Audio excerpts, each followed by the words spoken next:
Yes.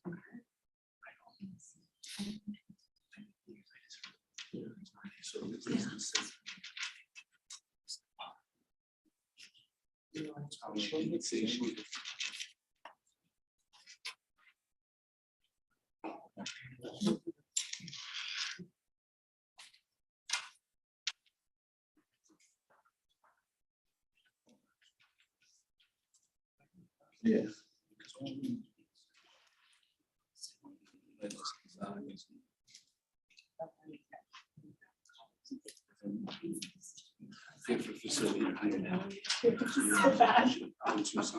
Oh, so our meeting. What about? We're about 30,000.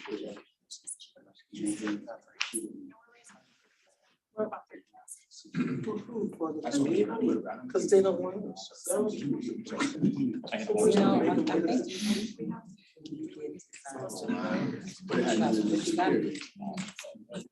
We did try to get. Really,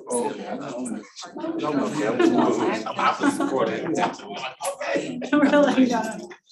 I'm sure I was.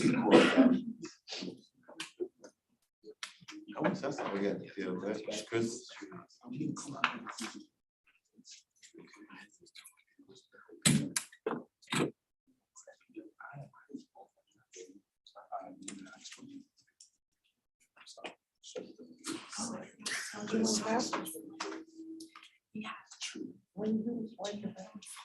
Yeah.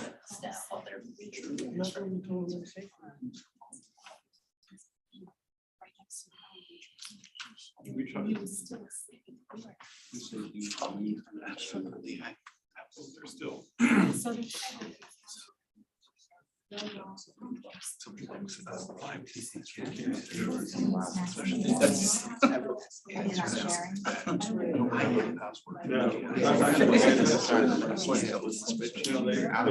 got that part of the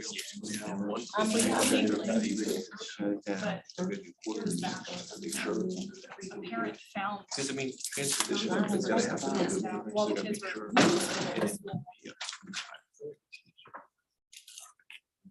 No, they're still a little off. That's what I was wondering. I've got a lot of it. Now I'll send a drunkie to Danny and then. Yeah. Well, he knew about that. They sent someone out immediately to drive. So Right. that person, but still concerned. That's a question for Sharon. I just, because you got. So this could technically be the title. The shortest. I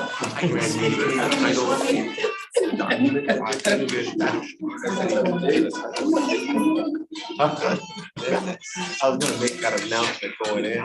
This will not take 14 hours. Oh, there it is. Oh, but you got it. I'll have to go back and watch that. You know what I'm saying? No. You didn't hear about it? Well, I was reading about Stafford's board meetings in the paper. What, the Christmas argument? I'd rather have a Christmas tree on. Christmas tree argument. I'd rather have that. Oh, yeah, you guys voted on the. Differentiator. Yeah. Well, boy, politics sure does come creeping in there, doesn't it? Oh my goodness. What was it you're reading about? No, I just heard about the little. Yeah, because I have the issues. Oh, the gateway? Yeah. What was it about Stafford? Is it reading? Yes. No, the editorial. I'll just know if it's in that's what it feels.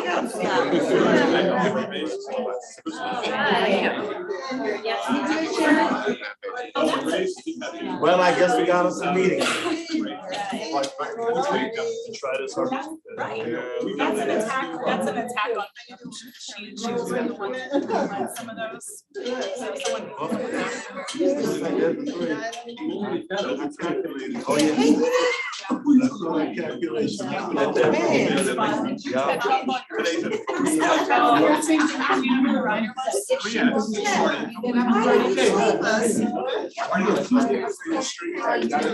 It comes with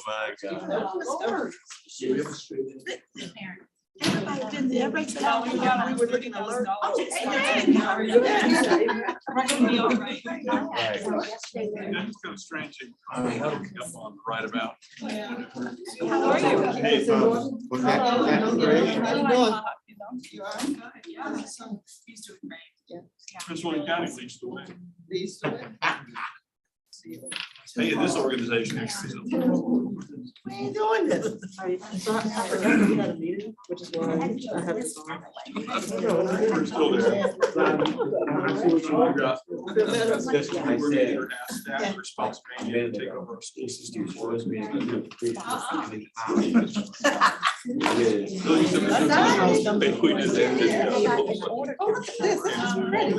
They need. Do you want me to? I was just looking at Colonial Ford, just gave up their.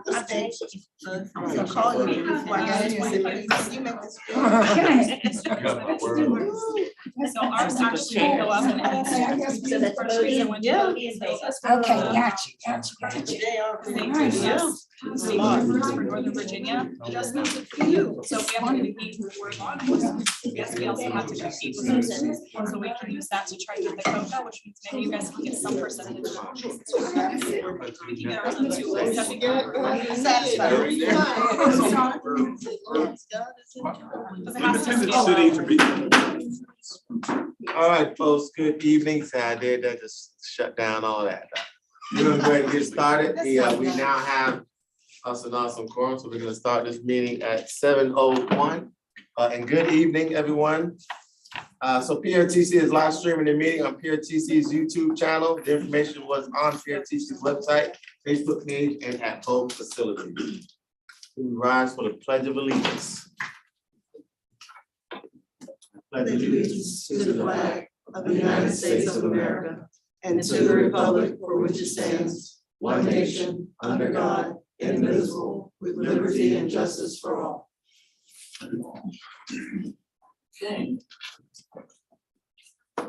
So see if we can get the roll, please.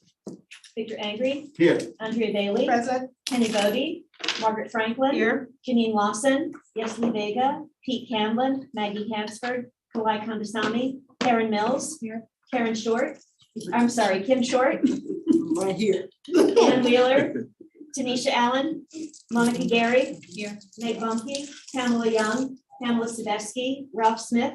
Here. Jeanette Rischel, Alana Mensing, Daryl Moore, Matthew Kelly. Here. Jason Graham, Deborah Frazier. Here. Lori Hayes, Tim McLaughlin, David Ross, Jennifer DeBrule, Todd Horsley, Here. Grant Sparks, Elizabeth Guzman, and George Barker. Mr. Chairman, we do have a quorum. All right, thank you, ma'am. Motion to approve minutes. So move. Second. I have a motion. It's been properly seconded. Commissioner Kelly, Commissioner Bailey. Any discussion? Roll, please. Call the roll, please. Victor Angry. Aye. Andrea Bailey. Aye. Margaret Franklin. Aye. Karen Mills. Aye. Kim Short. Aye. Monica Gary. Aye. Ralph Smith. Aye. Jeanette I Rischel. did see minutes, yes. Matthew Kelly. Yes. Deborah Frazier. Aye. Todd Horsley. Yes. Mr. Chairman, that motion is approved. Thank you, ma'am. And I want to apologize. I actually asked for a motion to approve the minutes. Need to go back to the agenda. So we're gonna ask for a motion to approve the agenda. So moved. Second. Okay, we've got a motion by Commissioner Frazier, second by Commissioner Kelly. Okay, now, is any changes to the agenda? None? Roll, please. Victor Angry. Aye. Andrea Bailey. Aye. Margaret Franklin. Aye. Karen Mills. Kim Short. Monica Gary. Aye. Ralph Smith. Aye. Jeanette Rischel. Yes. Matthew Kelly. Yes. Deborah Frazier. Aye. Todd Horsley. Yes. Mr. Chairman, that motion is approved. Thank you, ma'am. And now, VRE. Yes, sir. Mr. Dalton is unavoidably away, had a family issue, took him out of town. I'm here to answer any questions. I understand he is not going to provide, there is no oral report on the CEO's report. It's in your agenda package, provides all the relevant information on ridership over the past month. Happy to answer any questions or bring back questions you might have. I'm willing to answer them. Otherwise, there's one action item on the agenda, which is teed up right now for 6.2. Okay, where's that? Okay, okay. Okay, so does anybody have any questions or comments for, yes? Just a quick comment. I will say that it was reported on our last VRE meeting that we have increased ridership with our Fare Free program. So just wanted to point out that we are doing well in terms of returning to some of our ridership. We still have a ways to go, but Fare Free program seems to be doing well. And so I just wanted to make sure everyone had that update. Thank you, Commissioner. And so can I get a motion? Okay, I have a motion Second. and a second, motion by Commissioner Bailey, second by Commissioner Kelly. Any discussion? No discussion? Councilwoman. Victor Angry, Aye. Andrea Bailey, Aye. Margaret Franklin, Aye. Karen Mills, Kim Short, Yes. Tanisha Allen, Aye. Monica Gary, Aye. Ralph Smith, Yes. Jeanette Rishel, Yes. Matthew Kelly, Yes. Deborah Frazier, Todd Horsley. Yes. Mr. Chairman, that motion's approved. Thank you, ma'am. And thank you, sir. Happy to be here. Short as 2:07. All right. I understand we have one online public comment. Do we have any in person? One person public comment, okay. Actually, we have three that have been submitted. The first is from Lucindy Owens. Please address at the board meeting the shortage of drivers that is causing missed and combined routes. It's more than inconvenient, it's stressful, never knowing when a rider alert is going to let you know to add an additional hour or more to your trip home. Respectfully, Lucindy Owens. The next comment is from Melissa Russell. Good evening, board members. I ride the 543 bus from Stafford Borough lot. I was just wondering, would you possibly consider adding 2 or 3 buses that leave Stafford and go to the State Department in the morning and leave from State Department in the evening? There are a few of us that have to transfer from a Lafont Plaza bus to catch the State Department bus. I'm sure there are others that catch earlier buses. It would be a lot easier for us, especially with the upcoming winter season and waiting for the next possible bus. If not, would you consider adding a 6th bus at 6 p.m., leaving from Lafont Plaza in the evening? Thank you for your time, Missy Russell. And the final comment is from Mark Scheffler. He writes, please consider submitting a project to the I-395-95 corridor FY 24 to 25 commuter choice program for bike pedestrian improvements on Virginia 234 Dumfries Road across I-95 to access the Dumfries 234 park and ride lot. Thank you.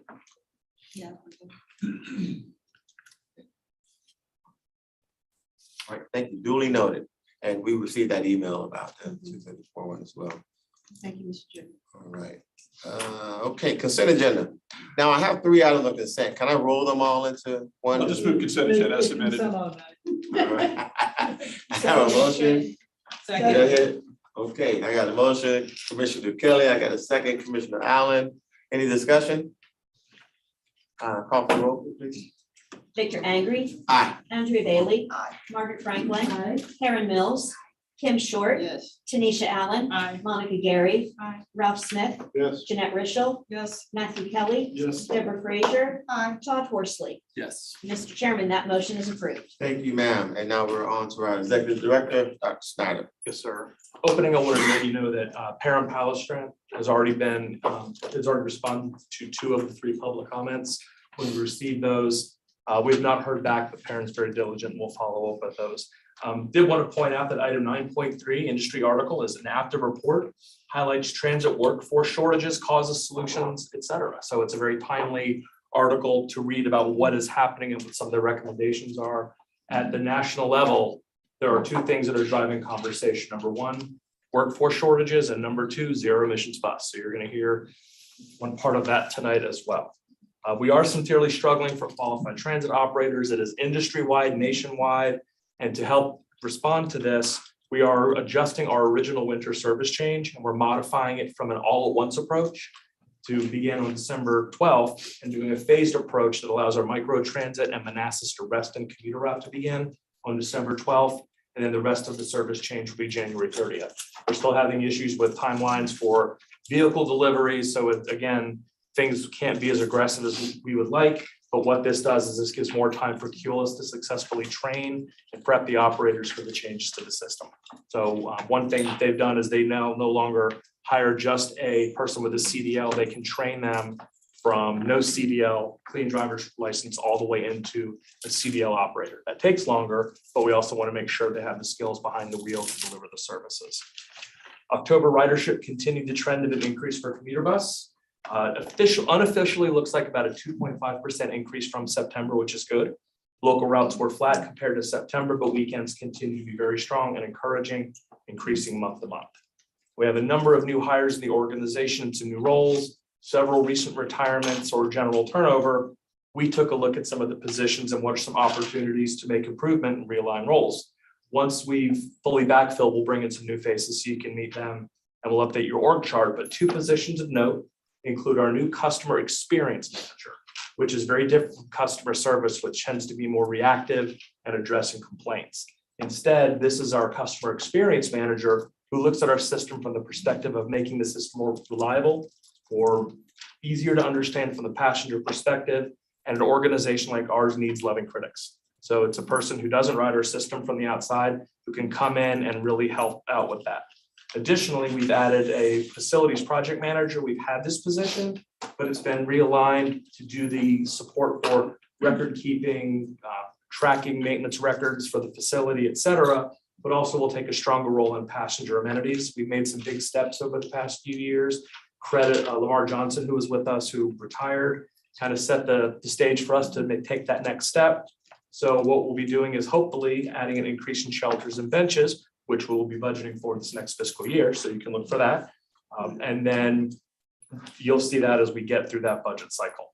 Reminder of a few things. The December 1st commission meeting will be held at our Western facility in conjunction with the Chamber of Commerce Business After Hours. We always encourage carpooling to reduce single occupancy vehicles. Christine will send out mapping, the directions, all those kinds of things. But for those coming from Stafford, et cetera, you don't have to fight on 95, just 17, coming on 29, it's easy. That's how I get to Fredericksburg and Stafford. So I can walk you right through that. Go by the big rollers, you know where you're going.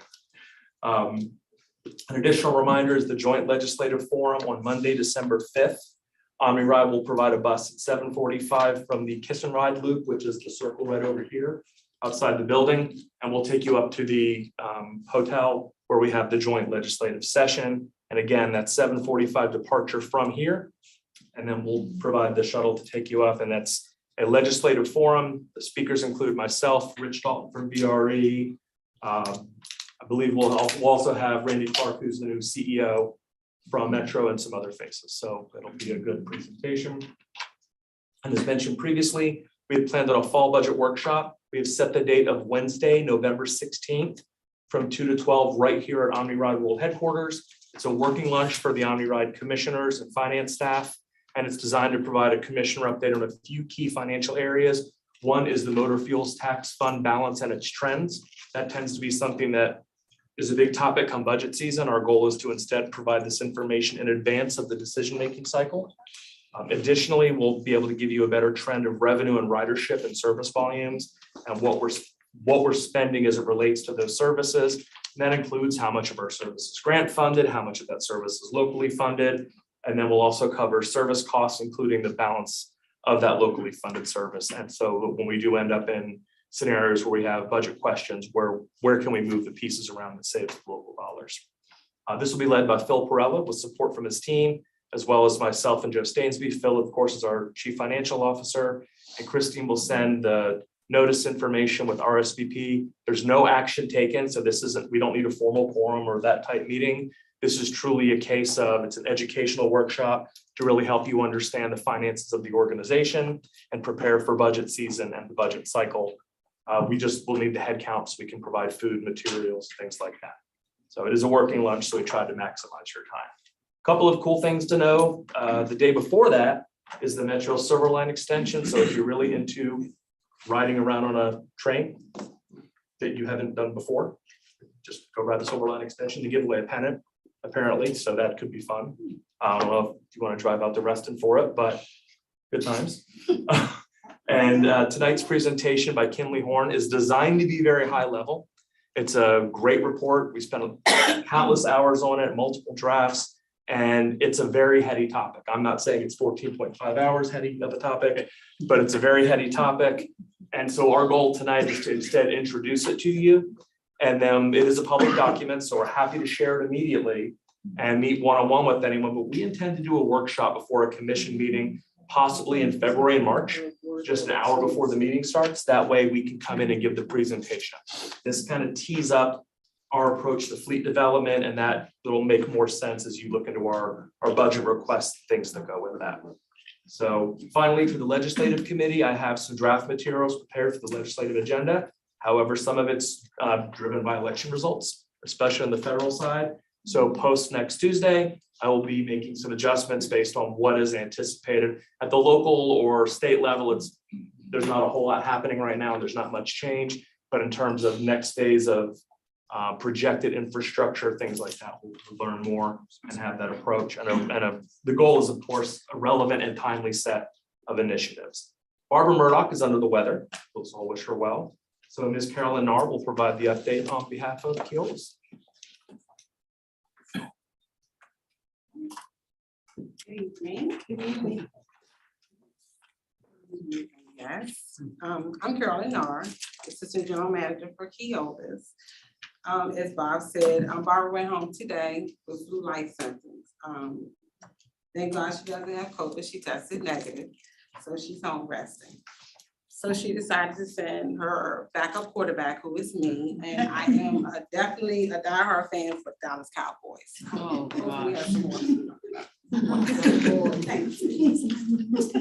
Okay, maintenance and recruitment continue to be the top priorities. The Keolis Corporate Director of Maintenance is on site, setting expectations and announcing our new maintenance manager, who is Jeff Cromwell, who starts on Monday. Jeff is the former Keolis maintenance manager for the Loudon system, which Keolis manages as well. He comes to us with knowledge of our fleet because Loudon has the same MCI vehicles we use. Additionally, he already knows our Keolis systems and procedures as well as maintenance team. He managed many of them at other locations. We are excited to have him. On his first day next week, he will walk into a PRTC third-party audit of the department and comprehensive orientation process. Now to recruitment. We are planning 4 days of recruitment this month. Saturday, November the 12th, recruiting in Manassas for operators, dispatchers, and supervisors. The following week, we're gonna have 3 days, the 15th, the 16th, and the 17th. If you know anybody looking for a job, I know we say this quite often when we come to the meetings, but please send them my way. Anybody you know, friends, family, constituents, tell them come on out and apply with us. We will have food, swag. Qualified applicants will be hired on the spot. No CDL is required, of course, because of training. We are offering a $3,000 sign-on bonus, and you get paid good money, $20 or more. So it would be a great cost and benefit to the applicants to come out, because technically you're gonna pay about $1,500 to get your CDL if you go to an outside company. Right? Last Saturday, we hosted our local rodeo, which was fun and very competitive. This was a family and friend event attended by members of our client staff and the chairman of the PRTC commission, Victor Angry, was there. We had music, hamburgers, veggie burgers, hot dogs. The kids carved pumpkins. We had a moon bounce there. We had a good old time. We even had to refrain Victor from trying to drive a bus. And talking about it. But instead, we decided to let Sue take the kids, and Karen hopped on the bus and they rode around the obstacle course with the kids. So it was a lot of fun. We had a great time. Monday, we also had a Halloween contest.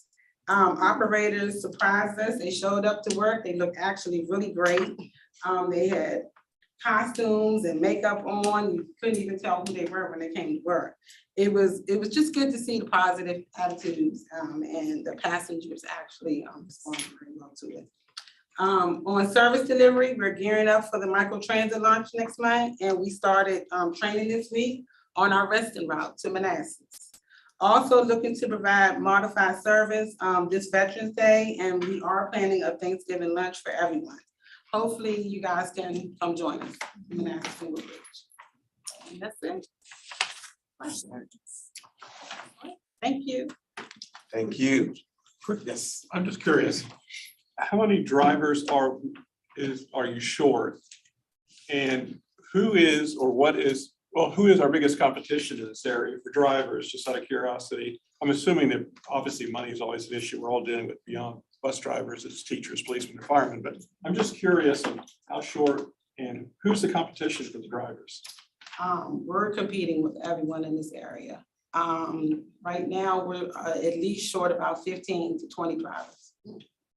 We have a total of 14 getting ready to come out of training. So it's always good to have more because you go through nutrition. So that's a good number. Is there a specific bus service that we're competing with? When you say Dash. everybody, is there any way you can I'm just curious more than anything else. You have the connector, you have Dash, Arlington, Metro. Okay. All the school Mhm. systems, So, so well, I'm just wondering, so how much is the salary? I mean, I'm assuming we're doing better than school. we are, but then again, some of the school districts, because they don't provide fringes, they can pay more. A lot of times we recruit out of the Culpeper, Stafford and below area as manufacturing develops and more Oh, thank you. delivery. So that it's tougher to recruit in those areas. So where you had to come up here to work, now there's more opportunities as the Amazon delivery jobs come into play. Okay. Amazon boxes don't say rude things back to you. You don't have to have a CDL, you can listen to music. They change, UPS has changed policy. If you're driving the small vehicles, you're permitted to have your earbuds in. Believe it or not, that makes a huge difference to someone who's 22 years old and used to come to work for us. And now that's okay. They can just enjoy that, not have to worry about things. Thank you. I'm just curious. Please read Perrin's article. It's interesting. Perrin, did you link the report inside of it? Yes. Okay, perfect. It talks about a couple of different things, including the silver tsunami, which the HR professionals in the room all know. It's the high number of retirees. So, we're seeing this in the transit industry, not just in the operator workforce, but in the executive workforce. We're seeing this in government service. It's all sectors. And one of the other things that does truly affect us, and this is something that, it's just a fact, is recreational cannabis use. You have to be drug tested for a CDL. So states that are seeing that, there are people that know I can get a job where I don't have to have a CDL or I don't have to do drug testing. So those are things that it's one of the byproducts of that. And again, it's not for us to debate what's good or bad, but that is also one of those things that is limiting where we can get pools from. So people are like, yeah, I'd love to come work for you. Oh, there's a drug test, never mind. And that's a very, very, very common thing. And that's not new. A lot of people just wouldn't tell us that's why they didn't apply. Now they're just telling us. So it's not something that just happened. This has been something for about the last 10 to 15 years. Yeah. So just, what are all these different competing forces? And then the other big push is most people graduating high school students are studying robotics and programming. And those are things that they can go work in. Operating a transit vehicle isn't high on the list. So with all the rules and requirements, it's just not as enticing. It's a challenge for us. Unless we can put an air horn on buses, people may want to drive. But, yeah. Anyway, I do want to say that I sat with, Barbara at the bus rodeo and just listened to what Keolis has done. I mean, they got signing bonuses. They're doing their own CDL, certifying courses now. So I think they have everything in place for the, if you build it, they will come to find these drivers that you need. There's huge opportunity and they've covered all the bases to allow this to be a very good opportunity. So now we just got to find, the folks, they put me to work. I went through my phone and went to every firefighter I know, young folks that, you know, may need a job, and just sent out these emails to try to help drum this up. So, you know, there's a part that we all can play in really sending out the information. And I believe there's a flyer that they are working on putting in so we can help in that area. Yes, Commissioner Bailey. I wanted to, two things. First thing is I wanted to, Prince William County was sponsoring a career fair today with Quantico Base. And I just wanted to thank you, Dr. Bob, for participating. Omni was there, full force, your table looked good, and a lot of good conversations were held. So just thank you for supporting that. Real important. And then the other thing, this may be a little wonky question, but if people are interested from out of town, is that possible? How's that looked upon, you know, because do you source from out of town, meaning other states or, you know, that kind of, I know it's a little crazy because you have to know the area. Well, from the standpoint of hiring in. Yeah. We can train anybody on a route. We can train, I mean, it doesn't matter as long as we'll teach you the lefts and the rights. Anyone who wants to relocate to the area, definitely. Okay. One of our challenges is our cost of living is so expensive for housing. Mhm. You really can't pull people in from other places. It's way more affordable to go to Richmond or way more effective to go into those other places. We are just one of those metropolitan areas that's priced out for relocating to Prince William. Now, if you want to move to Front Royal and commute into our Manassas location, that might fit the bill. It's about an hour, which is less than the average commute in DC. But that's, you know, an example of that. The challenge we face is that our drivers don't have mass transit. They are the mass transit. And that becomes a challenge for us to do some of that recruitment. But Is it possible? it's possibility. What we're looking at is things like Culpeper and Warrenton that historically have been so far away from the Woodbridge location. As time gets out, as the hot lanes get built, there may be more opportunity for people who may see more desire to drive out of that area. So recruiting in the western part of the county, there's less competition, there's less development, there's also less people. Yeah. So there's pros and cons. I'm sure, as you know, the large number of Prince William police officers that live outside the county. Yeah. And so recruiting that way, not just from a standpoint of cost of living benefit, but it's also, it's just not that far. You know, within 30, 45 minutes, they can be home. And our operators look for the same thing, Thank you. of course. Yeah, I just want to share, I think the whole story about the shortage. It's not even just the big box competitors that you have to think about, the Amazons, the Walmarts and whatnot, but for example, down south, GFL, which is the largest trash supplier from Stafford down to Spotsy, they're paying their drivers like $96K to drive a trash truck. That's it. So the market really is kind of dictating what the labor looks like, more so than traditionally the other way. You know, it's really a pick up the litter type kind of environment everyone's in. So it's like, how do you get aggressive as government to solve some of those issues, having your own budgetary constraints in your own districts that, you know, in your own counties you live in. One thing to point out, you'll start looking and you'll see Amazon is now encouraging, they'll give you a coupon if you do their pickup at a location instead of them delivering to you. So they're offering coupons and discounts for that. Other businesses are doing that across the board. So it's not just delivery, but they're going in and they're looking at, can we reduce how frequently we pick up waste? How frequently, just all those type services, because it is CDL plus labor force. All right. So I do want to give the commission a bit of bad news, sad news. The trip that we're going to do the next meeting out at the Western End facility, we're going to have a shuttle bus. And I was going to drive that bus for you, but I got a meeting. I'm looking at Steve's face. Okay, we haven't worked that out just yet. We're working on that. Now, just a bit of humor, folks. All right, so we do have a presentation. Are we good?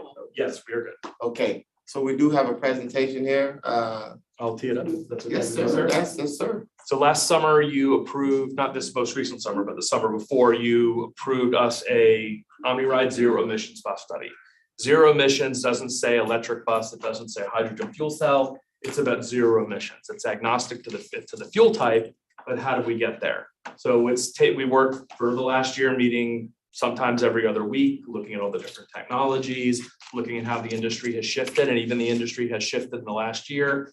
And towards right around Labor Day, I think we settled in on a finalized version, a final draft, I should say.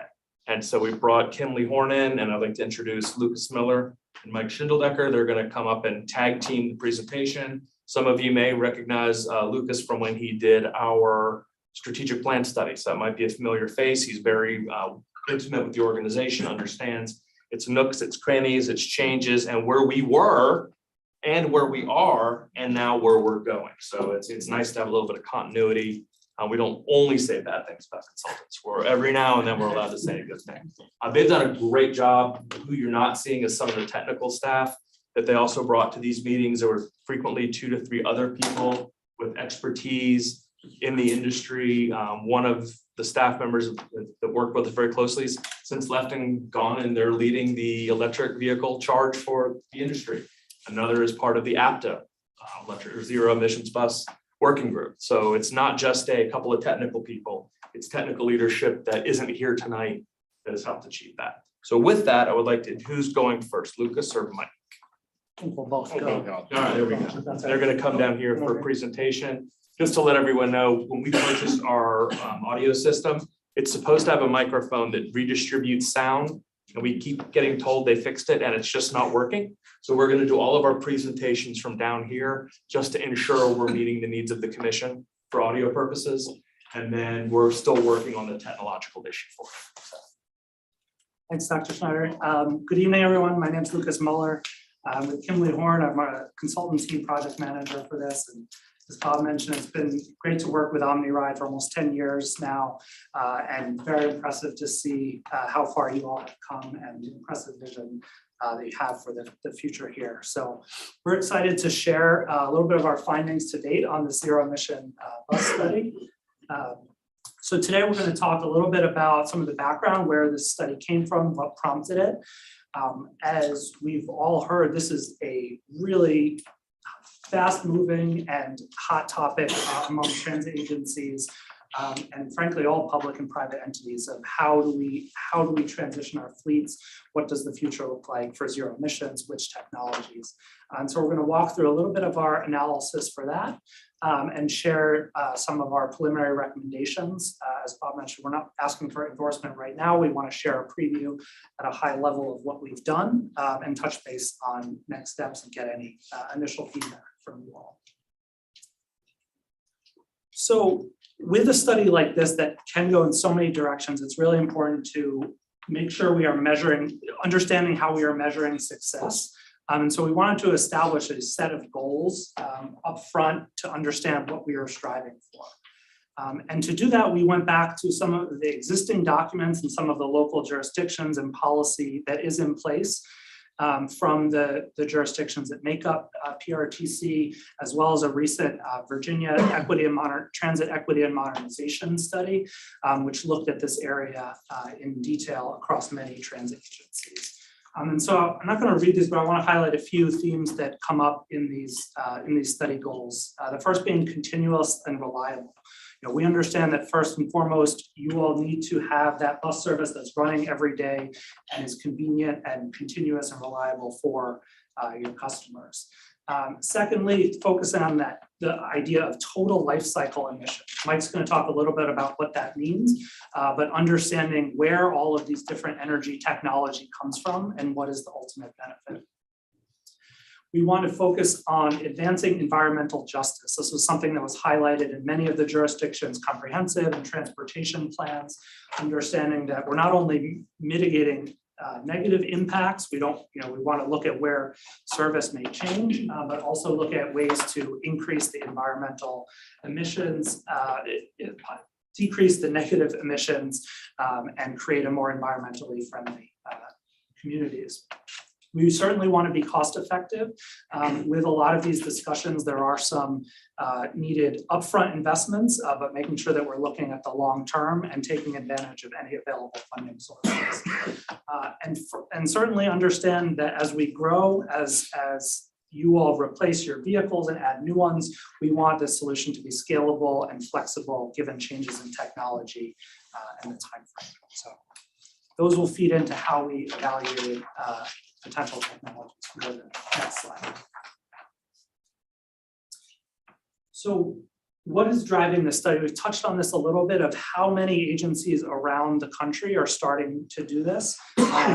It was really picked up steam in California and is now spreading. There are hundreds of agencies around the country at various scales, from someone saying, hey, this is something we should look at, to having a fully implemented system and having some lessons learned for that. So a big part of our study was looking at some of those lessons learned, having conversations with those entities and learning from them. Just in the region here, there's already a lot of movement on this effort. Alexandria and Dash, or Dash in Alexandria has already implemented this and it's having success with their electric vehicles. They've offered tours and lessons learned with that. And there's also lots of funding sources out there, both at the regional, state, federal level, that really allow for the purchase of zero emission vehicles.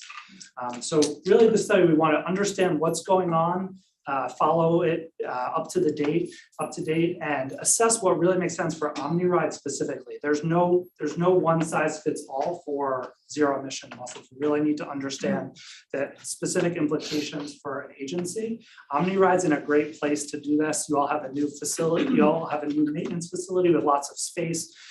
You have different service types that lend itself to piloting areas. And so we want to capture that is appropriate for OmniRide specifically. So we put some questions here. I wouldn't be surprised if many of you have either asked these questions yourself, been a part of discussions where these have come up, read some articles where this has been talked about. I was just in Denver for a firm-wide transit summit of practitioners in our company that work on transit. Mike was at recently a public sector gathering in our company of trying to understand where our public sector clients are looking at different energy changes. These are all the types of questions that are coming up around the country. And we'd all love to be able to snap our fingers and be right there and immediately we're on zero emission buses, but there's certainly a lot of factors in that process. So Mike's going to take a little bit, go through a little bit more of the detailed technology information. What I want to do is make sure I can give you an overview of the technology, get us all on the basis of the same language, using the same words, and having an understanding of what's out there. If you want to get into the nitty-gritty, I'd be more than happy to later. It's fun for me and hopefully fun for you all as well. So first and foremost, want to clear up what is zero emissions transit, what is a battery electric bus, which is a hydrogen bus, what's a fuel cell hybrid, all these different terminologies. So up on the screen, you see on the left-hand side, a diesel ICE internal combustion engine. This is your standard automobile or bus that you're used to seeing every day, with gasoline in it, put diesel in it. At the end of the day, it burns something, it combusts, and it creates motion. Right next to that is natural gas, ICE, you'll hear natural gas or renewable natural gas. Either way, this is still a combustion technology. So Metrobus, ART, in Arlington, they both use compressed natural gas vehicles. It is a lower emission source, but still not zero. And to be clear, the low and no funding that you might have heard available for vehicles, low emissions vehicles would count towards compressed natural gas. As we shift on the right-hand side, BEV stands for battery electric bus and FCEV stands for fuel cell electric bus. These are the two primary zero emissions technologies that we're going to be dealing with. Battery electric buses, very much like your EVs, your consumer EVs out there where it's battery and a vehicle and that's it. The fuel cell electric bus, this is your hydrogen vehicle. The common misconception, people think hydrogen, they think Hindenburg, right? That's not quite the case. It's not a combustion-based technology. It's an electrochemical reaction, and there are far more similarities between battery electric buses and fuel cell electric buses than there are with the two technologies on the left. how the fuel cell works in this vehicle is it provides additional electricity and extends the range of the battery that's already on board the vehicle. So yeah, we can get into more of that later, but that's the language at the top level. When we say zero emissions, generally you're gonna hear battery electric and fuel cell electric. Let's go to the next slide. As one of the first steps in our process as we were going through trying to understand the technologies available to us, the intricacies involved, we started to reach out to stakeholders. One of the first lessons learned as we entered this process is talk to your utilities early and form partnership and a collaboration with your utilities. The electric utility is playing a much larger role in transportation than they ever have in the past. They're aware of this and they want to work with agencies, they want to work with consumers to make the transition possible. And so what we started at the beginning of the process was a stakeholder meeting with utilities, nearby agencies to provide perspective, and then adjacent jurisdictions to Prince William County and Omni-Ride service area. Dr. Schneider and Perrin have also been active in the nearby Washington Bus Leaders Committee, Metropolitan Washington Bus Leaders Committee, as well as partnerships with the Northern Virginia Transportation Commission and the Zero Emissions Committee there. And through that, we've had a lot of collaboration within our region, learning what works, learning what doesn't, understanding what weather does to vehicles. Does the cold really impact a battery electric vehicle that much? And we learned from partners like Dash and like DC Circular, yes, it does. And they were able to provide information and numbers to support our study. Some of our key takeaways that we've had through this process of collaboration and discussion, there are electric companies in the region that want to be part of the solution. So for example, we work with Dominion to learn about how they're transitioning their fleet. We've learned that traditionally natural gas providers, they have their eye on hydrogen as a very reliable and promising fuel source in the future. And so we've learned that Washington Gas is trying to stand up a pilot to get a hydrogen production and fueling facility within our region and partner with transit agencies to make hydrogen fuel cell vehicles viable, not just in the near immediate pilot term, but in the long term establishing a system. Yeah, next slide, please.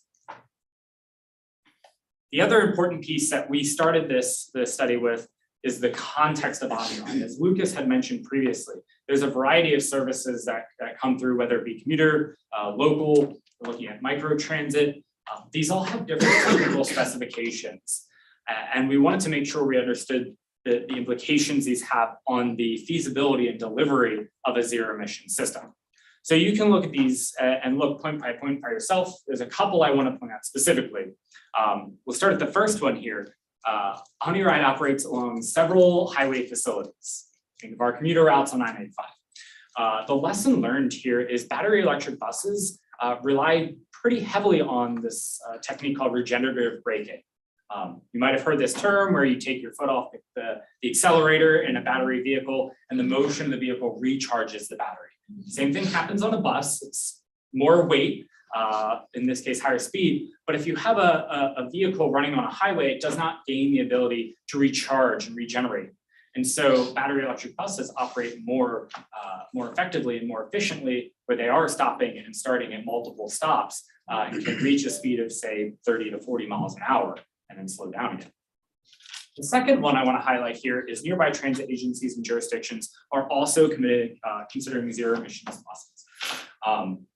The zero emissions trend in our industry is unlike a lot of other ones where there is so much collaboration and open sharing of information. There is grants available out there for collaboration and training. And very soon, for example, the Northern Virginia Transportation Commission will be starting a regional strategic plan for zero emissions vehicles. And there is an economy of scale happening in our region and with our adjacent jurisdictions that Omni-Ride can take advantage of, learn and grow with others as well. It's not a fad, it's a trend, it's a change in our industry. I think I'll pass it back to Lucas for the next part. Thanks, we can go to the next slide.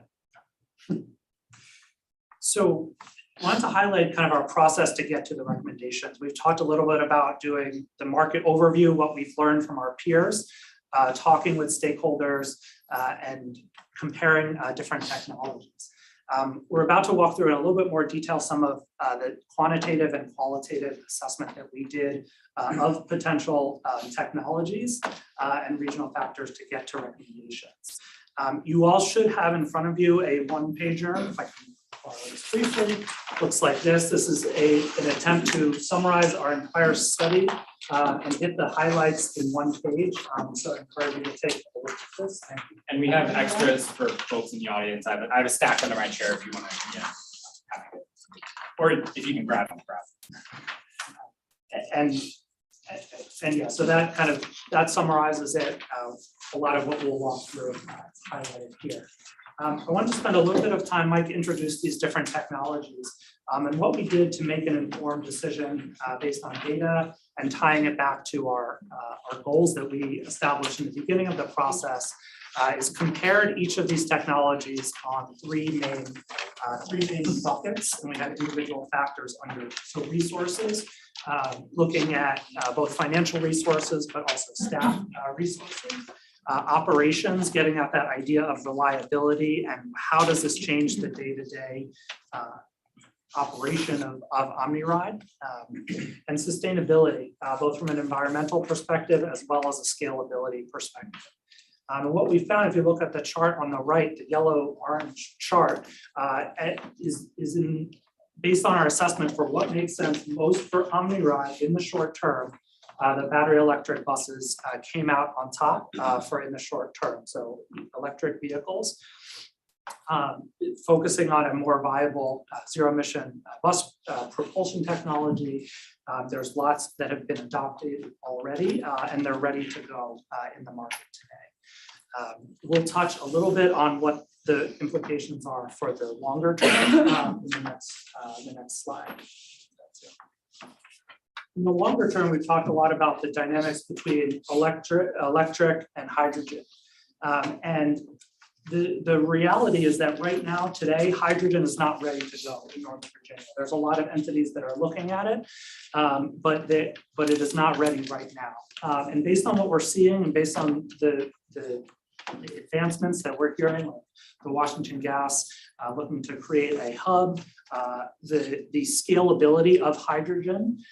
So for example, the fueling station, every time you have an electric bus, you need a separate charging station for that. With hydrogen, you can fuel a lot more vehicles just with one fueling station. So there's a lot, it's easier to scale in the longer term.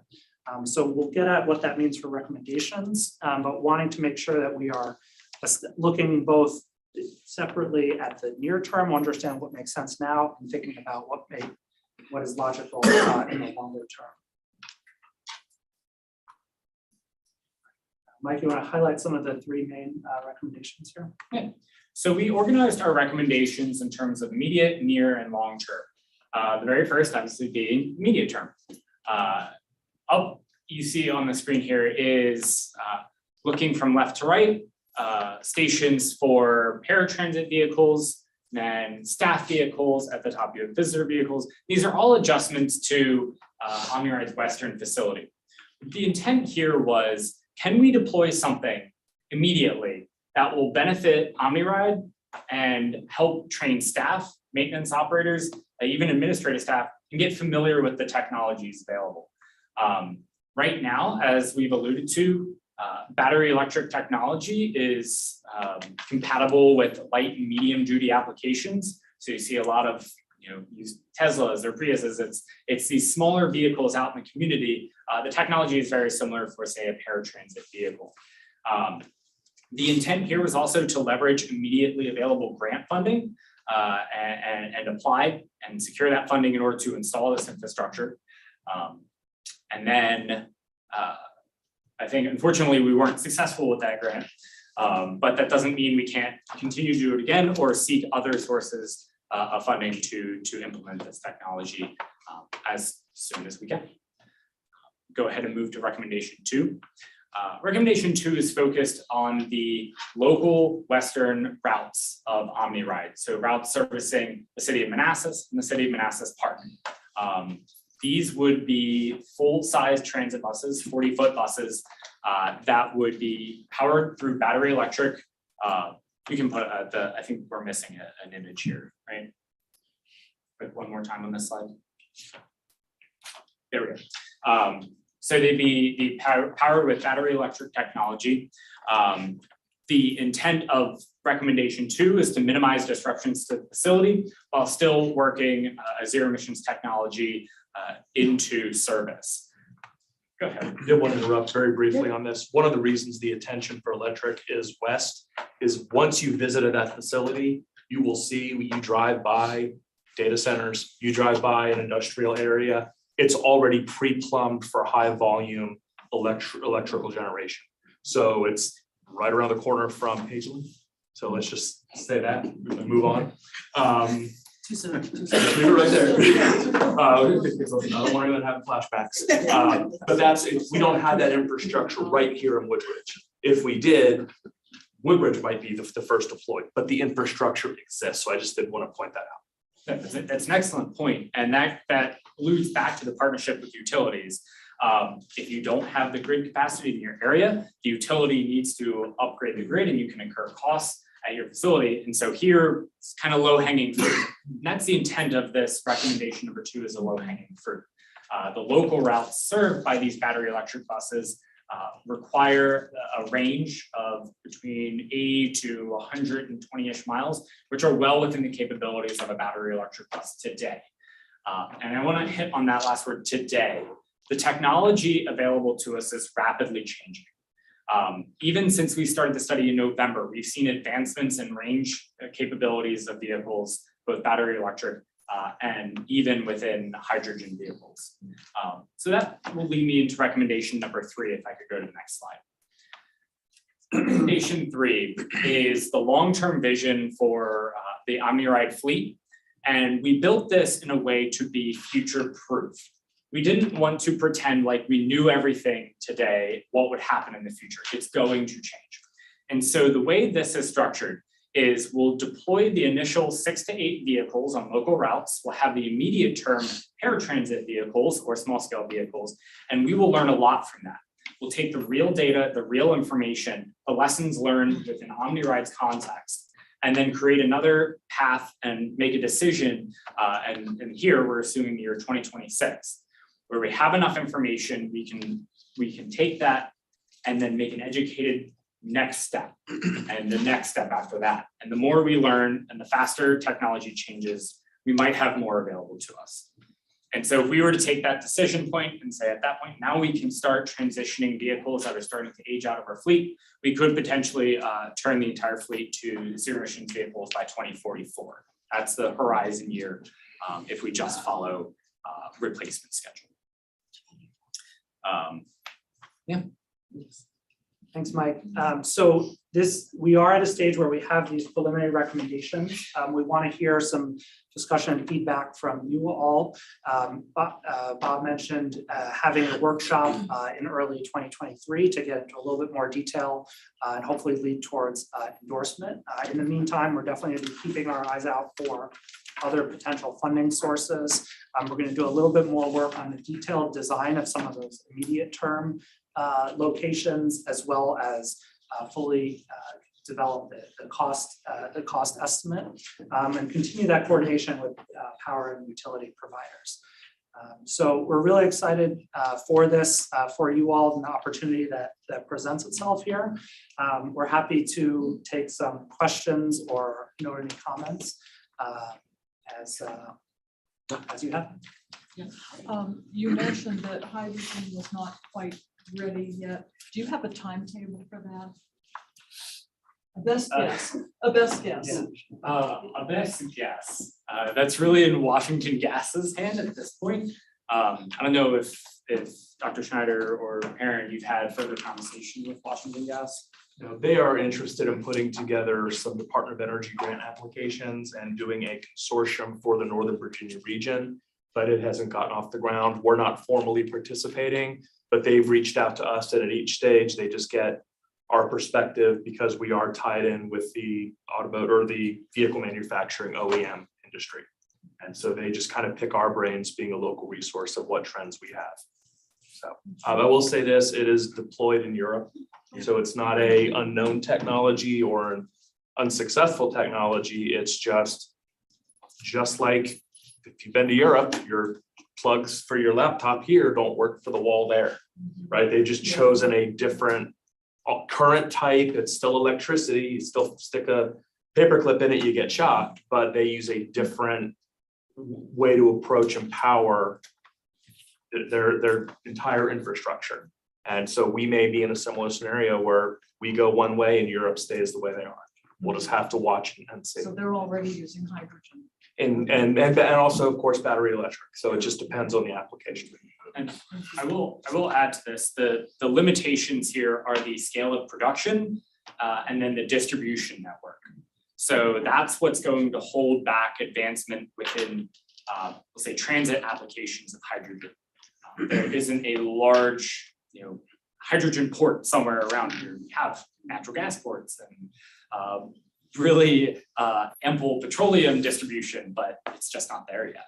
So the private sector kind of has to, it hears a need and it's racing to catch up.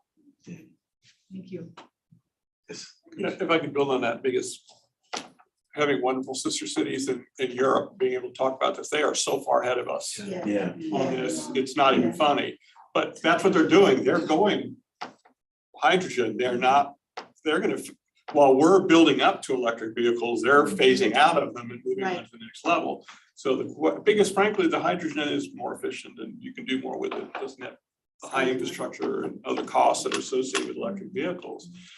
And I was just concerned about and that was a very good question on the timeline, because here we are ready to go 2044 to be all electric. Things can radically change in a not too distant future on that front, and I hope we're not going to lose sight of that. But the other question I had is, let's talk the electric grid, because it kind of glossed over it very quickly. So Western Facility has the infrastructure in place to do this. You're basically saying Woodbridge and other areas do not have the capability of doing this to that level, to the level we're going at. Today. Well, that's my question. If we're going to be totally electric by 2044, you're now talking about, I'm assuming, some significant investment in the grid system, and what's our involvement going to be in that, or is that not going to be something we're going to be directly involved in? That is something we would be directly involved in. If you're bringing in that level of electric generation, in essence, what you're doing is they build it, we pay for it, but we pay for it out of the charging. So you don't have to do lump sum. Other places do, they just go ahead and they stroke a check.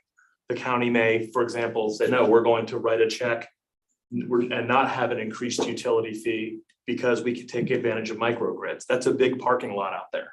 That entire parking lot could be covered with solar generating equipment. And so that not only are we generating enough electricity to fuel a fleet, but actually then generating enough electricity to take care of Hilton Chapel and part of Potomac Mills. So it's going to be outer years. We're still going to have to watch, but until there's the high volume of vehicles and we know what the proven technology is, we won't invest locally. And that's the key. Because if it's hydrogen, if it's hydrogen as the fuel source, then it'll be hydrogen here. Just like it would be compressed natural gas if you were building in the 90s. So what infrastructure we bring will be driven by the marketplace and specifically the energy marketplace. Is that part of the study? The full study is looking at the infrastructure needs and costs associated to support that. I'm assuming that's in the report. So the immediate term and the near term recommendations, yes. For the full fleet build out, no, because we aren't recommending electric buses by 2044. It's zero emissions. Okay. So it'll be a pivot point where there is a further study and additional calculations and math that would. I just want to make sure, because again, everybody else in the world is so far ahead of us on so many different things. And, while we're gearing up on this, by the time we're getting up to it, everybody else is already gone on to that technology. Yeah, I just had two questions. One is, going back to actually a comment, going back to something that Dr. Bob said, the county is not gonna stroke a check. Just want to make that clear on camera, but just want to make that clear on camera. But the two questions that I do have is, the term long-term investments is driven by long-term perspectives. Give me an example of that. What does that look like? So if we understand that hydrogen is going to be the future market, then we will be investing in that hydrogen distribution line, which would be storage tanks at the facility, or it would be direct piping into, through the ground into just to tanks for filling. So for example, compressed natural gas. Many systems have that, but there is a natural gas network across the country that pushes that through pipes. So if we were to put in natural gas, the pipeline is out of Pennsylvania through air, ground, across river, et cetera, and then coming out of the ground right here in our parking lot to fill a vehicle. That infrastructure is missing for everything, for almost everything, except gas and utilities to keep a building lit. That level of infrastructure does not exist for electric. So if it turns out it's not hydrogen, the batteries have this great, amazing leap in technology where if they're much higher range for much lower weight, well, now what we need is we need electricity. We need, instead of a compressed natural gas pipeline or a hydrogen pipeline, now we're bringing in mass electricity equal to what you would see for a small data center, in essence, to charge the vehicles and support that. That's an example of, depending on which way the energy perspective, which energy it is, that will drive what infrastructure we bring into the picture. So let's go there. Let's go. My other question is, when you talk about the equipment that's there already, or the preparation for the equipment that's already, I would venture to say that's where the grant funding would be for whatever funds we need. We've identified the grant funding or opportunities for grant, like for infrastructure. We've applied and we're not successful. We applied for a paratransit and staff vehicle and micro transit vehicle project. Refresh me on the dollar amount. It's about $2 million. Okay, $2 million, low hanging fruit. We thought we'd be successful. We were not. We went through the review of the grant application. We still don't know why we didn't get it, other than the fact that they had, for every $1 available, they had $8 applied. So there were, for every $1 had available, 7 said no. Got it no. We were one of those. It was targeted for that low hanging fruit. This is infrastructure. We wouldn't have to, and this is one of the great advantages of having Kimley Horn. We went to our Western facility and he literally went out and looked at the electrical panels and said, yes, you can do it here. This is where the piping is. We had the recent plans for the blueprints. We knew exactly where you did and didn't have something in the ground. We didn't have to wonder if we dig a trench, were we gonna cause a problem? And we were able to do that. So that's one of the advantages. We didn't have to do anything special or new. And had we had the grant, we probably would have already executed. Had we had the grant, we probably would have executed a contract for it. And we'd be expecting it in spring. Instead, we're going to continue to apply aggressively. And it may be a federal grant, it may be a state grant, it may be part of the county budget process. But we're going to work and implement that right now, low-hanging fruit. It's successful, it's reliable, it's safe. It doesn't require tremendous infrastructure and allows us to start deploying this new technology, not only we'd start it in Manassas, but it's small enough of a technology that once we show success, that immediately can come to Woodbridge. We've already mapped out where we think we want to deliver it. We just don't have the entire electrical grid confirmed. Plus, we're about to dig out the entire rear parking lot. Let's not make it harder than it already is. But once we have success there, then it's very, very easy to bring that to Woodbridge. Okay. Thank you. Oh, I'm sorry, yeah, you were there, yep, you're next. No. My bad. I'm not teasing you. Well, I actually have several questions, and I guess some of them kind of tied in a little bit to what some of the other commissioners asked, but this is more so that I can get a budgetary idea of, I guess, the next 10 years, so that localities can start prepping for this, because some of this, as Commissioner Bailey said, we all don't have the ability to write a blank check. Stafford for sure don't. So I guess, so my first question is, if we don't know necessarily what the future for energy efficiency lies in terms of the technology, in my opinion, the private sector is probably gonna dictate this, especially with all of them moving towards being so energy efficient in a few years. They'll have to be the ones to drive it anyway. So my first question tying to that is, what is the lifespan of the BEVs and the costs associated with them? Because I don't want us to necessarily budget towards getting something that may become obsolete in about a few years, and we've invested so much. And as localities, it's gonna be very hard for us to then transition to then another set of technology. And government tends to move at the pace of a turtle, maybe even a snail. So Mike, yes.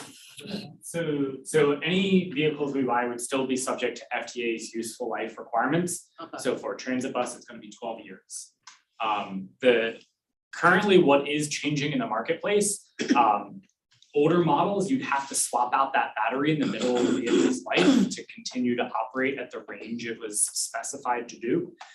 The vehicles are becoming better with advances in technology, so you might not have to do a full midlife swap out. So we still do this with diesel buses now. We do an overhaul of the engine and everything. It's still a typical cost incurred, just part of operating a transit system. What I will say is your diesel bus is gonna run you around $500,000, give or take, depending on the bells and whistles. A battery electric bus is gonna run you $1 million, give or take.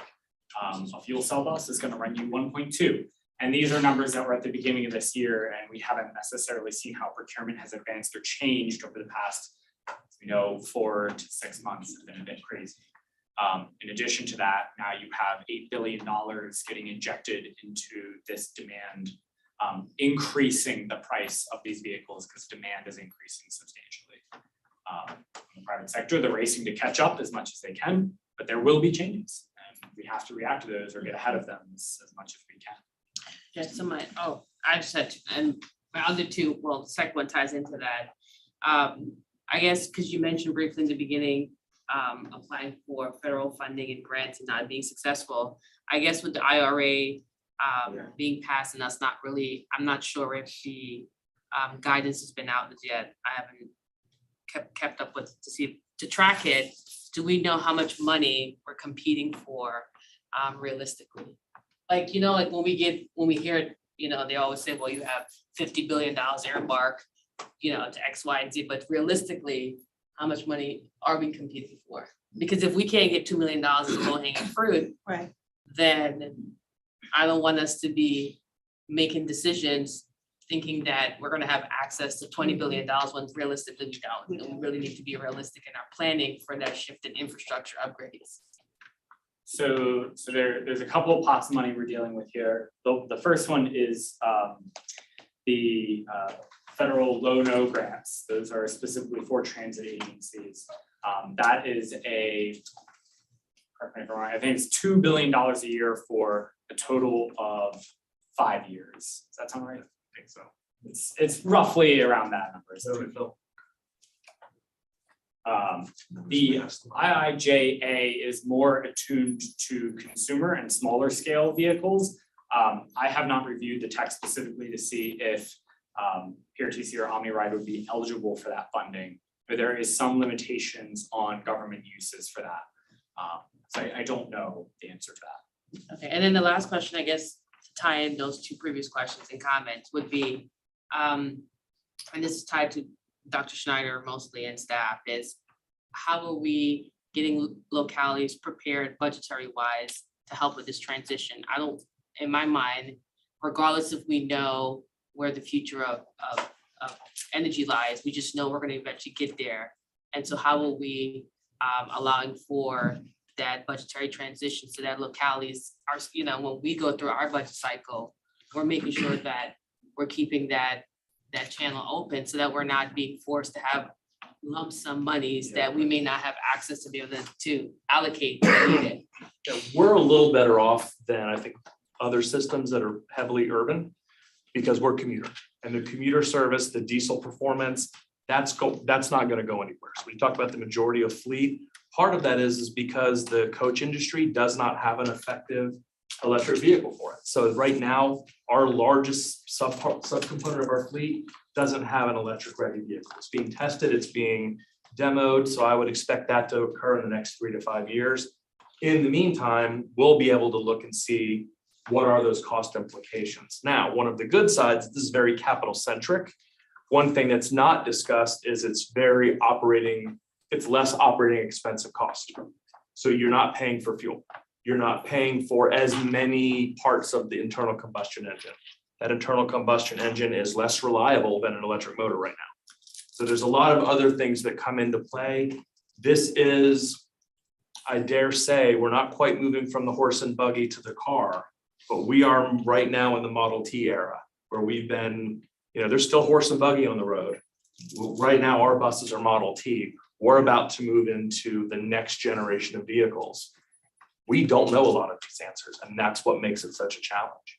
That is the single greatest unknown, is we don't know energy type, what manufacturers are going to survive.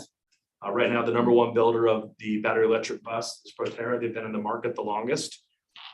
How are they going to be able to meet billions of dollars of potential orders? But since in the past 5 years, you've had other major manufacturers enter the market. So we're going to watch and see how all of these different groups perform. The great news is dipping a toe in the water will occur through the grant process. So you're not going to get a surprise bill that says, hey, we're buying a bunch of buses and we need millions of dollars. Quite the contrary. We're coming at this saying, this is where it makes the most sense. This is the plan. We'd like to apply for the grant. And if we get the grant, great. If we don't, then we can have a discussion locally or with the state that says, how do we want to make this work? Do we want to make this work? Is the technology worth it? And are we ready? And at that point, it's a really a local decision, but we'll try to maximize federal. I hope that makes enough sense.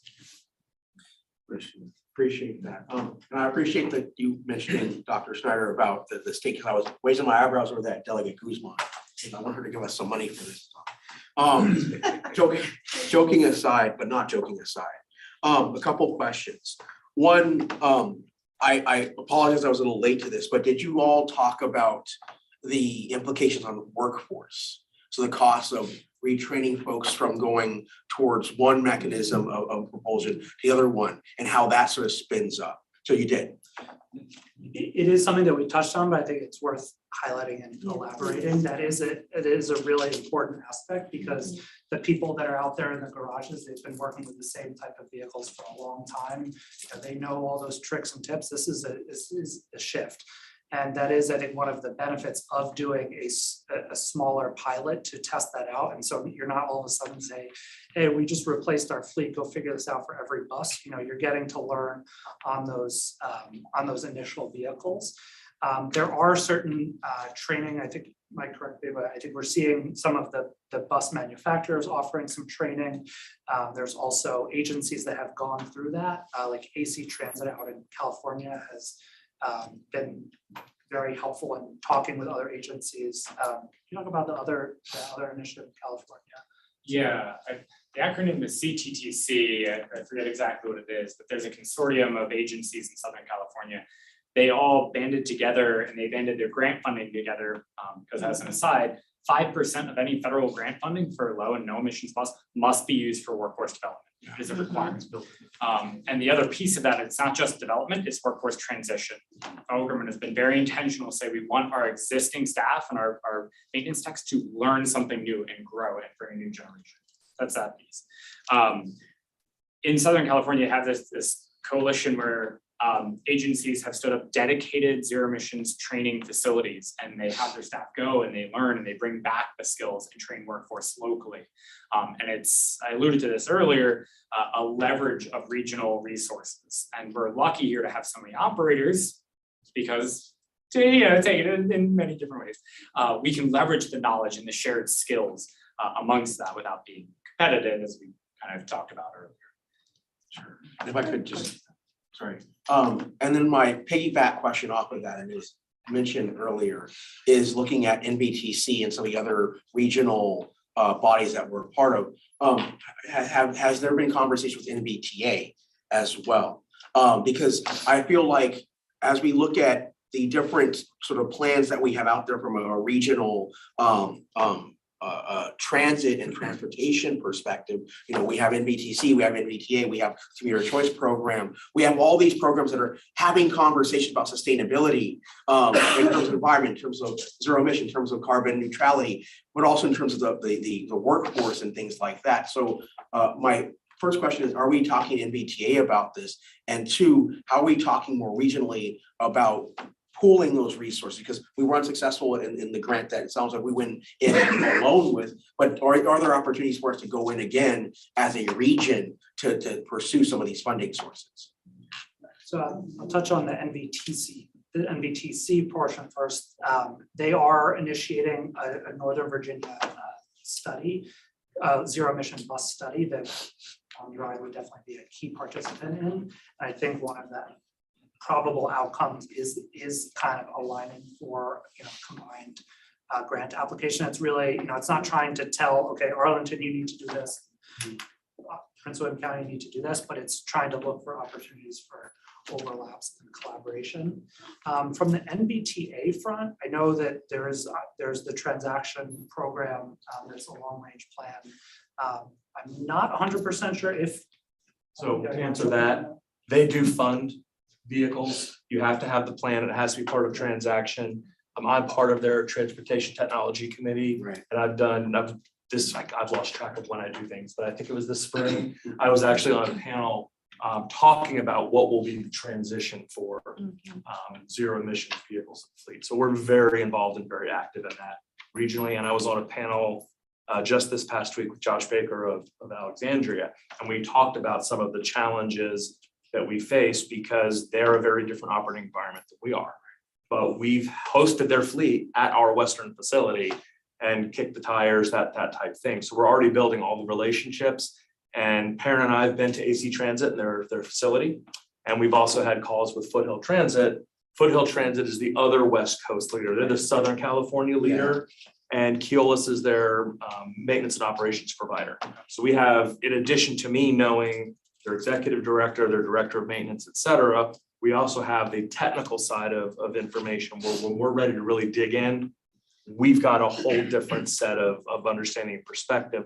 So we're not just trying to figure it out ourselves. Ultimately, they're Keolis employees that might be turning these wrenches. They've got to have that expertise to bring that in. We can help fund it, help facilitate it, but they got to do it. They already have that knowledge and expertise, which is helpful. Appreciate that. Thank you. Commissioner Guzman. Yes, great presentation and all about, saving the environment. But I just have a question about your projection to 2044. When you were calculating the number of units that will provide services, is it the same amount of units that we have today? What is the, is it, because as you can see, this region, we lack public transportation compared to any other of our counterparts in Northern Virginia. And I think the common goal is that we wanted to increase our public transportation within our regions because we want to get cars off the roads because that's the number one, pollution is the number one cause to affect the environment. So could you tell us more about your projection and whether we one day have, the capacity to respond to public transportation locally as Fairfax, Arlington, or Alexandria? Sure. So one of the things that came out of the transit strategic plan, which was established a couple of years ago, is that 10-year vision for increasing service. There's a lot of money, especially on the commuter side, that's coming to both I-95 and I-66 bus services. So Mike can speak to a little bit more of the details, but the short answer to your question is yes, it is factoring in future expected growth of the buses and the number of buses that we're expected to grow. Can you tell us how in many? the future. Sorry. Do you know how many? We could look into the specific number. Could you share that with us? Yes, we will do that. Because that's a key. That's key for us. Thank you. I'll add some commentary to that. What the intent is with the 2044 number, that's based on today's replacement vehicles. And so it would be, it's less so targeting that year and it's more so after 2026 or after 2028, whatever it may be, we will no longer be purchasing diesel vehicles. That's more the idea, less so that target year. So any expansion vehicles would theoretically be factored into the capabilities of the facility, storage, all of that would have to go along with the eventual long-term plan. Yes, yes. So when we do that transition and we have all of these diesel buses available to us, would it be part of that consideration to expand our services where we are transitioning to new buses, that we keep our current fleet so we can serve our areas and our population where it's growing really fast? So with the diesel vehicles, they'd be aging out. They would be past their useful life age, if you will. So when it reaches, if it's a coach bus, I believe 16 years is the target. So if it's at 16 years, OmniRide sells it or disposes of it. I need to go back and check the fine details, but I believe the intent of the federal program is for any vehicles that are replaced, if they are currently combustion technology and they will be going to zero emissions, I believe they need to be scrapped. So they literally cut them in half and they are no longer viable anymore. So those assets wouldn't be available. It's not an expansion at that point. So then, Mr. Chairman, the request will be to, when we do the studies, to expand our services as our population is growing in this region. Yeah, especially by that time, Yeah, and just to infill that very briefly, we can still apply for expansion vehicles through the state, et cetera. So it's not as if we could never grow.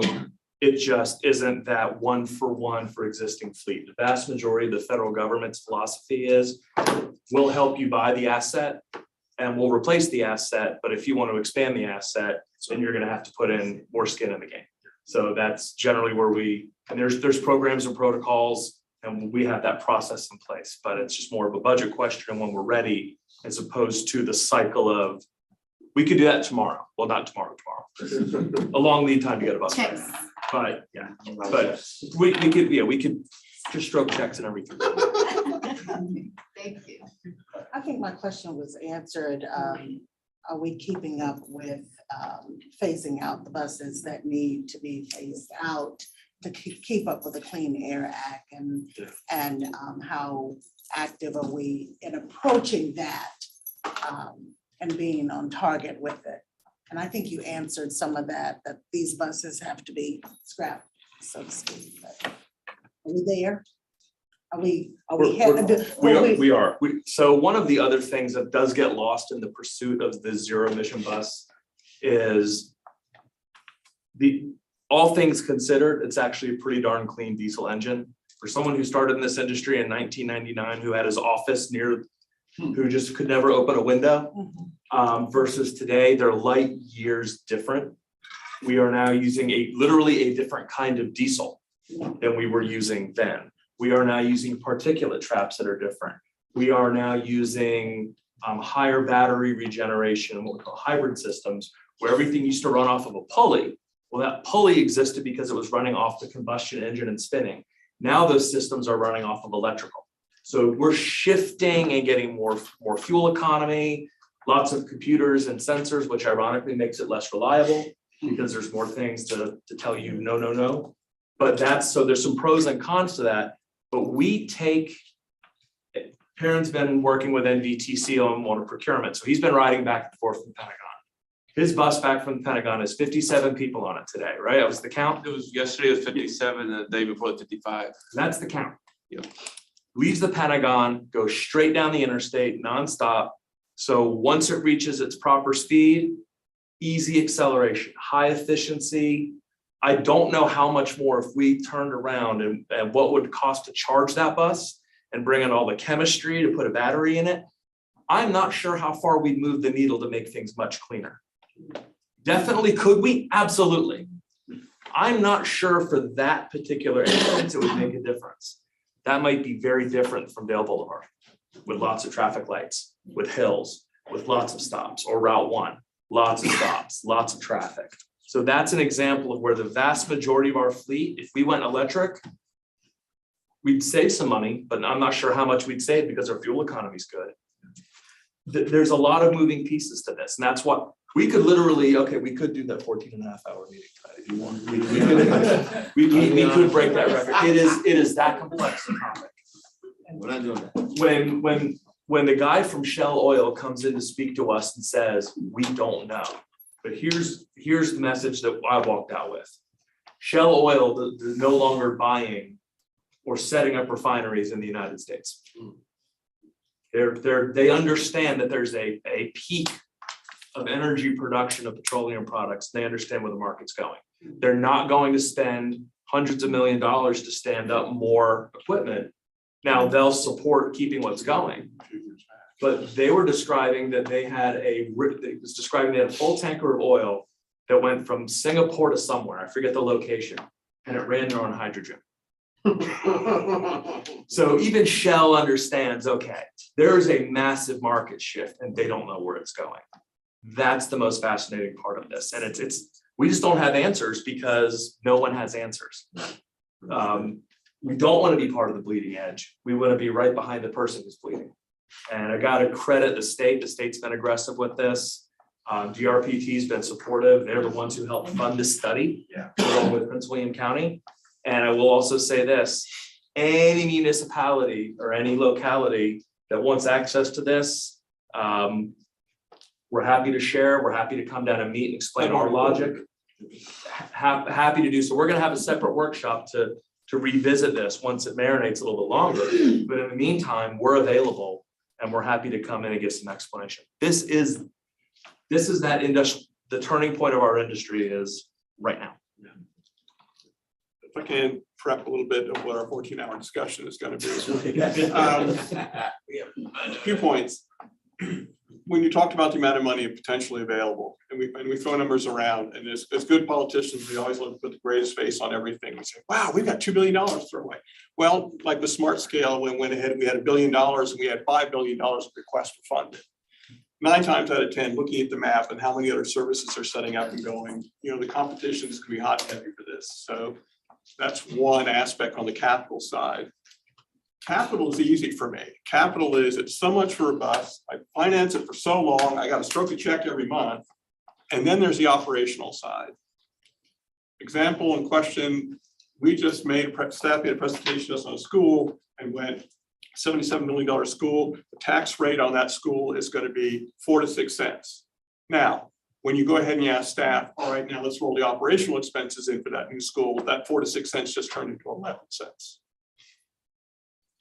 So I really want to hear a lot more on what the transitional operational costs are going to be associated with this, because that's going to be, as well as, we're hearing all this stuff coming out of Washington, out of Richmond, no offense, on a lot of things. Oh, we've doubled the money for this, for wastewater management. Well, we still have 10 times the demands in the state with what little money's out there. And that happens to us all the time.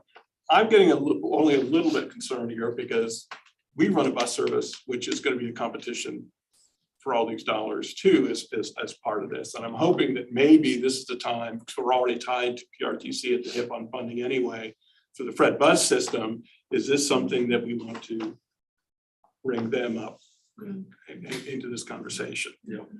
I think that makes a little sense. Talk about regionalism. I know we sometimes keep thinking NBTC, every up here, and we kind of forget there's FAMPO and everything else to the south. And I think we really want to be part of that conversation. But the biggest thing for me in all this is we went ahead as good politicians in Fredericksburg and just bought a bunch of electric vehicles. It's like, look, we're getting there. We bought electric vehicles. So first off, I want to thank Dr. Snyder for really pushing us down this road of, wait a minute, let's take a very close look at this and not just suddenly react to the public who is screaming and yelling about, you got to be zero emissions, which gets to my main point that we need to do in this discussion is we have to manage expectations. We have to get up in front of this and explain to the public, this ain't happening overnight, 1, 2, and it's cheap. And to do this, this is what we're looking at doing and how we're doing it. So I don't know how we want to do it, but part of this conversation is walking out of this room or after a 14+ hour meeting and standing up and telling the public, this ain't happening overnight. And this is the way it is. Well, Just quickly comment on that, Mr. Kelly. I appreciate what you're saying because bringing the stakeholders along and bringing the community along is so critical in the success of what we're doing. And so oftentimes we come up with these wonderful ideas, but which they are wonderful because we're brilliant, but that's beside the point. But we forget to bring along the stakeholders and the community, and that's, I think that's a part of the success. And so I agree with, your comment about it 100%. I think if you had 50 people from 10 people from each of our localities in here who are screaming and yelling right now for us to, why aren't we fossil free today?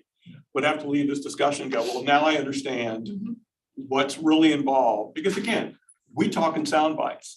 I have the press telling me all the time, if you can't explain it to me in 25 words or less, we're not gonna print it. Well, there's no way you can give a solution in 25 words or less, but that's how people think. That's why it's very important that this comes out of this room to the public, that guys, it's gonna take some time and effort to do this, and it's not happening overnight. And are you willing, basically, another question is, are you willing to pay for it? Well, I do think this was a very healthy discussion. I will say that we have some brilliant minds and visionaries in the room who have gotten us here. And so I'll just ask you one question as a visionary. What do you think the odds are that I'll get to drive a bus? Oh, No, it's an electric. At this rate. I have been along one couple of days. You cut the check for it. We'll put it on. We'll get Small back So we go start one up. All right, come on, let's go. I'm gonna get there. Okay. Yeah. We need you, put them on Don't you bring me in. D110, you can back. That is so funny. Are we good? We're Yep. good? So Yes. June, thank you for that presentation. Yeah. Thank you. Thank you. There's a lot to think about, plan for. It's an example of multiple 2-hour conversations at that high technical level, infill, et cetera. And less than 14 hours. Smart cars into this and people. Autonomous hydrogen bus that goes. All I remember is I was promised jetpacks when I was a kid. $6 million man had a jetpack. I was promised. Okay, okay. All right, so we have actually 2 action items, and I'd like to combine those action items if I have no objection. Yes? Who moved that? Who moved that? Okay, Commissioner Allen made the motion, Commissioner Bailey second. Do you have any discussion? Okay, ma'am, please call. Oh, comfortable. We do have someone here from Oh. MVTC. Just for questions. Yes. Is If there's no questions, any questions? There's no, you just have, okay, so we don't have any questions, we're good, okay. Victor Angry. Aye. Andrew Bailey. Aye. Kenny Bodie. Aye. Margaret Franklin. Karen Mills. Kim Short. Tanisha Allen. Monica Gary. Ralph Smith. Yes. Jeanette Richel. Yes. Matthew Kelly. Yes. Deborah Frazier. Todd Horsley. Yes. Elizabeth Guzman. Mr. Chairman, that motion is approved. Thank you, ma'am. And thank you, sir, for being here. For that, okay. All right, so now we on to the hot topic of the night, election committee. All right, so we need to elect the nominating committee, 1 member from each jurisdiction. And Ms. Pandey? That's sort of it. First thing is 1 from each jurisdiction. The nominating committee will propose a slate of officers and VRE operation board members and alternative members. That names to the nominating committee should be suggested before the January meeting. My assumption will be that the nominating committee will meet in advance of that so that all the timing can be done properly for the January meeting. Importantly, except for the chairmanship, any jurisdiction can serve in any office. The chairmanship and the vice chairmanship cannot be from the same locality as principal. So any other question in that regard? It's a wonderful committee. It's been very efficient the last several years. I encourage people to volunteer to be members. Did I say that properly? Yes. Sounds good. And do we leave here tonight with that committee in place? Do that, yes. Okay, so must be present to win. Present. There we go. Present. Yes, sir. Mr. Bodie, present. Mr. Allen, You can even ask this. present. Mr. Smith, that's very optimistic, thank you. Yes, All you're good. right. I believe by default, it's. By default. Where's Vanessa? Fredericksburg has given up any need to be on executive committees or be involved. We trust you guys to know what you're doing. But you still have to be on it. We need your. Present, present. Okay. All right, so. Yes, please. Yes, So please. reading the names just for confirmation, Frazier, Bodie, Allen, Smith, Rischel, and Kelly. Kelly. Are we And good? then you will come, and you also should make sure that you have a chair of that committee before. Oh, there we go. Okay, so the committee has been proposed. I need a motion to elect them to the slate. We have a motion, Commissioner Bailey, second, Commissioner Bodie. Any discussion? Victor Angry, Aye. Andrew Bailey, Kenny Bodie, Aye. Margaret Franklin, Karen Mills, Kim Short, Yes. Tanisha Allen, Monica Gary, Ralph Smith, Yes. Jeanette Rischel, Matthew Kelly, Aye. Deborah Frazier, Todd Horsley, Yes. Elizabeth Guzman. Mr. Chairman, that motion is approved. All right, thank you, ma'am. Yes. Mr. Chairman, before you depart from this, it would be wonderful to know who the chair of that committee is, Yes. so that we can work closely with them. And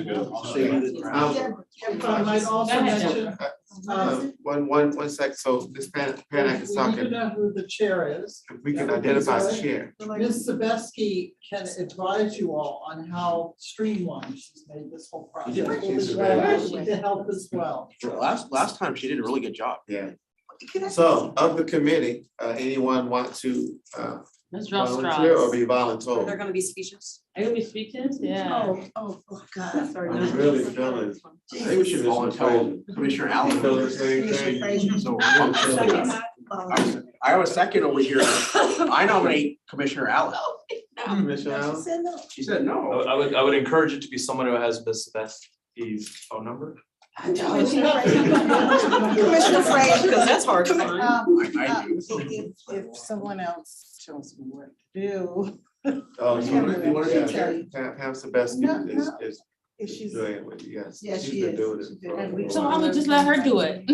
Where is It's very simple. And plus you actually have to, Okay, I'll do it. Okay. It's very simple. Ms. Pam, we have a chair. Thank you, sir. All right, Thank Dr. you. She said you better be Yes. very We simple. will make I'll it. get you next time, Alan.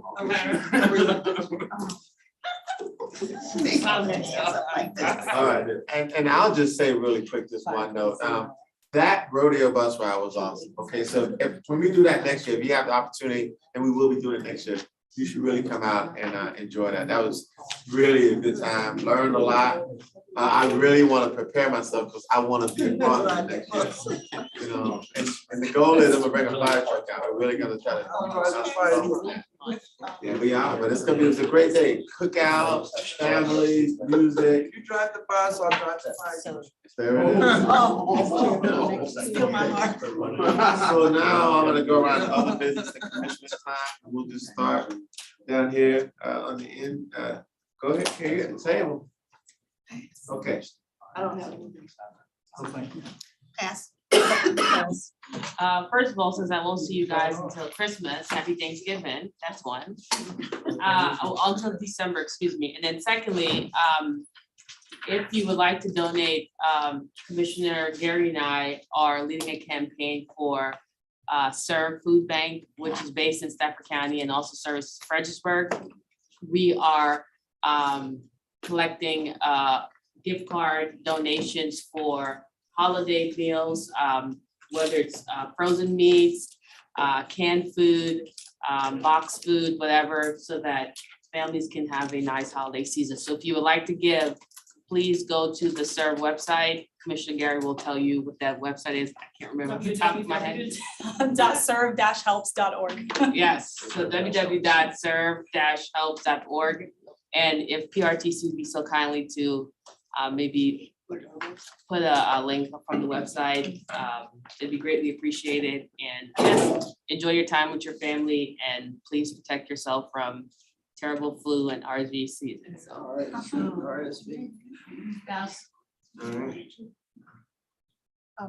Thank you for the opportunity to serve as chair.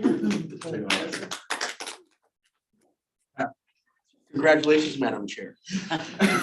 Yeah, we're leaving tomorrow. Right. Oh, wow.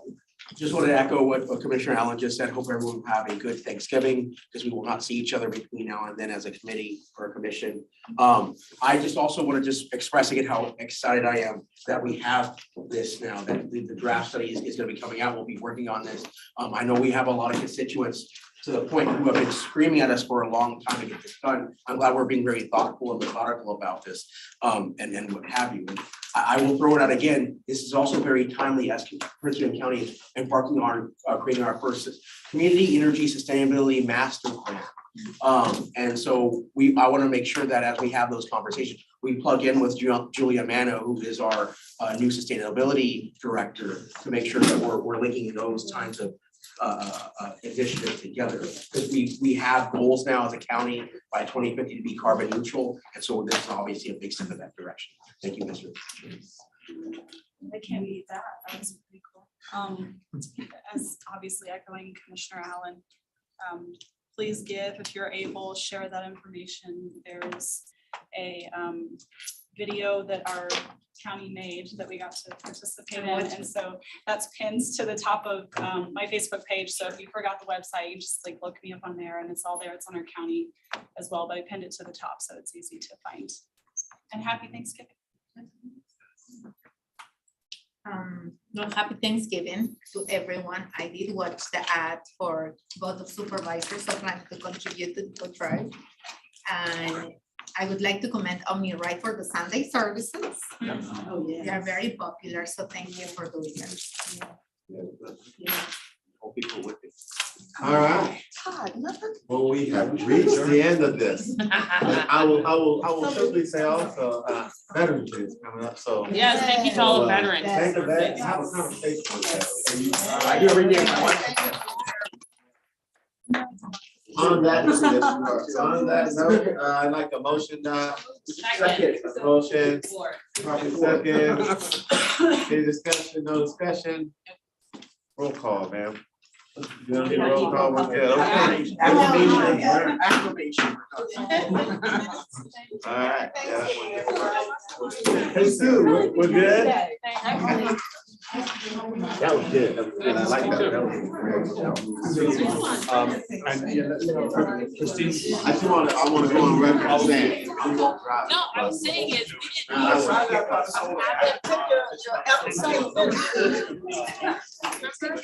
When you and I met with this, they just on the commission was added to our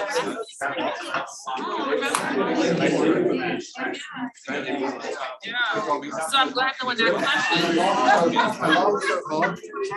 No, I know you know, I forgot.